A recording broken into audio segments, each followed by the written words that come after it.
আচ্ছা ভাবুন তো যদি এমন হয় যে বিশ্বজুড়ে ক্ষমতার যে ভারসাম্য আমরা দেখে আসছি সেটা চিরদিনের জন্য বদলে গেল। সম্প্রতি কিন্তু ঠিক এমনই এক প্রস্তাব সামনে এসছে, আর সেটা নিয়ে রীতিমতো তোলপাড় শুরু হয়ে গেছে। আজকের আলোচনায় আমরা ঠিক সেই ঐতিহাসিক ঘোষণাটারই গভীরে যাব, বোঝার চেষ্টা করব এটা কি আসলেই এক নতুন বিশ্ব ব্যবস্থার ইঙ্গিত দিচ্ছে। এই দেখুন, এটাই সেই ঘোষণা যা বিশ্ব রাজনীতিতে রীতিমতো একটা ঝড় তুলে দিয়েছে। ইরানের পার্লামেন্টের স্পিকার মোহাম্মদ বাগের গালিবাফের এই একটা কথাই যেন বিশ্বের বড় বড় ক্ষমতার কেন্দ্রগুলোকে একেবারে নাড়িয়ে দিয়েছে। আমরা কি চোখের সামনে একটা নতুন সুপার পাওয়ার বা পরাশক্তির জন্ম হতে দেখছি? মুসলিম বিশ্বের তিনটা প্রধান শক্তি কি আসলেই একজোট হয়ে পুরো ভূ রাজনৈতিক মানচিত্রটাই বদলে দিতে চলেছে? চলুন এই সম্ভাবনার একেবারে ভেতরে গিয়ে দেখা যাক। তো চলুন শুরু করা যাক। প্রথমে দেখে নিই ঠিক কী ছিল সেই ঐতিহাসিক প্রস্তাবটা যা নিয়ে এত আলোচনা, এত জল্পনা কল্পনা। আমাদের সূত্র এখানে একটা সম্ভাব্য সিনারিও তুলে ধরেছে। চলুন একটু কল্পনা করা যাক।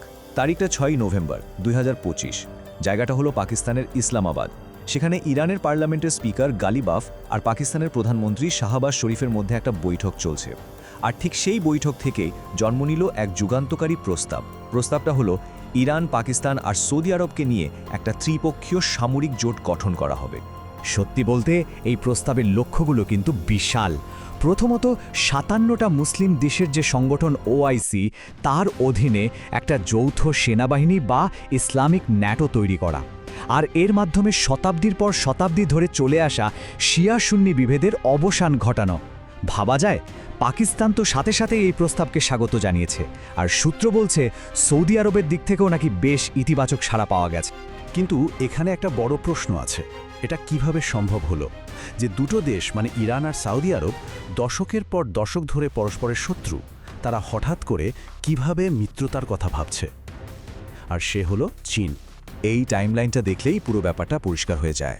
দেখুন, কয়েক দশক ধরে ইরান আর সৌদি আরবের মধ্যে কি চলছিল? শত্রুতা, প্রক্সি ওয়ার। কিন্তু হঠাৎ করেই 2023 সালে বেইজিংয়ে চীনের মধ্যস্থতায় এই দুই দেশের মধ্যে একটা ঐতিহাসিক শান্তি চুক্তি হয়ে গেল। আর এর ঠিক 2 বছরের মাথায় এই সামরিক জোটের প্রস্তাব। বোঝাই যাচ্ছে এই নাটকীয় বদলের পেছনের মূল চালিকা শক্তি আসলে চীনই। সূত্র অনুযায়ী চীনের লক্ষ্যটা কিন্তু শুধু শান্তি স্থাপন নয়, এর পিছনে আছে এক বিরাট দীর্ঘমেয়াদী পরিকল্পনা।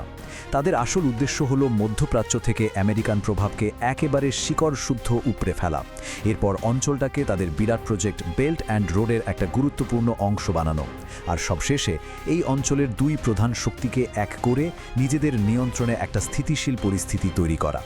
বেশ, তাহলে পরের প্রশ্ন হলো, এই জোট কি আসলেই একটা পরাশক্তি হয়ে উঠতে পারবে? চলুন 3 দেশের সম্মিলিত শক্তির একটা ছোট্ট বিশ্লেষণ করে দেখা যাক। দেখুন, এই জোটের সবচেয়ে ইন্টারেস্টিং ব্যাপার হলো তিনটে দেশের শক্তি একে অপরের পরিপূরক। মানে একজনের যা নেই অন্যজনের তা আছে।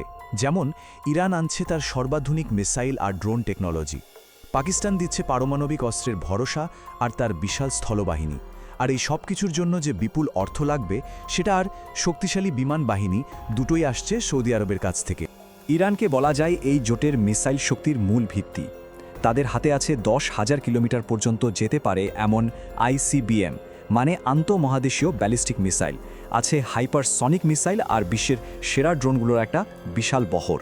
আর তাদের যে বিপ্লবী গার্ড কর্পস বা আইআরজিসি আর কুদস ফোর্স আছে, তারা তো অ্যাসিমেট্রিক ওয়ারফেয়ার বা অসম যুদ্ধে প্রায় অপ্রতিদ্বন্দ্বী। এবার আসি পাকিস্তানের কথায়। পাকিস্তান এই জোটকে দিচ্ছে পারমাণবিক সুরক্ষার গ্যারান্টি। মুসলিম বিশ্বের একমাত্র ঘোষিত পারমাণবিক শক্তি তারা। তাদের হাতে আছে প্রায় 170টার মতো পারমাণবিক বোমা আর শাহিন ও ঘুরি সিরিজের মতো অ্যাডভান্সড ব্যালিস্টিক মিসাইল। এর সাথে যোগ করুন তাদের বিশ্বমানের যুদ্ধ অভিজ্ঞ সেনাবাহিনী। সব মিলিয়ে এই জোটের স্থলশক্তি হয়ে উঠবে প্রায় অপ্রতিরোধ্য। আর এই পুরো সামরিক আয়োজনের পিছনে যে অর্থনৈতিক শক্তি দরকার তার যোগান দেবে সৌদি আরব। তাদের তেলের বিশাল সম্পত্তি হবে এই জোটের অর্থনৈতিক মেরুদণ্ড। শুধু তাই নয়, তাদের বিমান বাহিনীতে আছে আমেরিকার তৈরি F-15 এবং অত্যাধুনিক F-35-এর মতো বিশ্বের সেরা কিছু যুদ্ধবিমান। তো এত বড় একটা জোটের খবরে বিশ্বজুড়ে কি প্রতিক্রিয়া হলো? বিশেষ করে দুটো দেশ, আমেরিকা আর ইসরায়েল, সবচেয়ে বেশি প্রভাবিত হয়েছে। একদিকে আমেরিকা, তারা একদম রহস্যজনকভাবে চুপ। হোয়াইট হাউস থেকে শুধু একটাই দুর্বল বিবৃতি দেওয়া হয়েছে যে তারা নাকি আঞ্চলিক স্থিতিশীলতার পক্ষে, ব্যাস এটুকুই। আর অন্যদিকে ইসরায়েলে দেখা যাচ্ছে চরম আতঙ্ক আর হতাশা। তারা বিষয়টাকে দেখছে তাদের গত 70 বছরের কূটনীতির একটা চূড়ান্ত ব্যর্থতা হিসেবে। ইসরায়েলের হারেজ পত্রিকার একজন সিনিয়র নিরাপত্তা বিশ্লেষকের এই কথাগুলো শুনলেই তাদের ভয়টা বোঝা যায়। তিনি লিখেছেন, আমাদের সবচেয়ে বড় দুঃস্বপ্নটা সত্যি হতে চলেছে, একটা ঐক্যবদ্ধ এবং পারমাণবিক শক্তিধর মুসলিম সামরিক জোট, যার প্রধান ঘোষিত লক্ষ্যই হল ইসরায়েলির সম্প্রসারণবাদকে ঠেকানো। তাহলে সব মিলিয়ে কি দাঁড়ালো? এই সব কিছুর শেষ পরিণতি কি হতে পারে? এই জোট কি সত্যি মধ্যপ্রাচ্য, এমনকি গোটা বিশ্বের ভবিষ্যৎকে নতুন করে লেখার ক্ষমতা রাখে? সূত্র যেটা বলছে তা হলো এটা পশ্চিমা বিশ্বের বহু পুরনো ডিভাইড অ্যান্ড রুল বা বিভেদ তৈরি করে শাসন করার নীতির সমাপ্তি ঘটাতে পারে। যে শিয়া সুন্নি বিভেদকে কাজে লাগিয়ে এতদিন মধ্যপ্রাচ্যকে নিয়ন্ত্রণ করা হয়েছে, এই জোট সেই বিভেদকেই মুছে দিয়ে মুসলিম ঐক্যের এক নতুন যুগের দরজা খুলে দিতে পারে। সবশেষে একটা বিরাট প্রশ্ন কিন্তু থেকেই যাচ্ছে।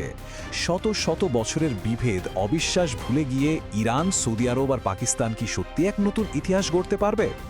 এই তথাকথিত ইসলামিক নাটো কি পারবে মুসলিম বিশ্বের হারানো গৌরব ফিরিয়ে এনে বিশ্ব ব্যবস্থাকে নতুন করে সাজাতে? উত্তরটা সময় বলে দেবে।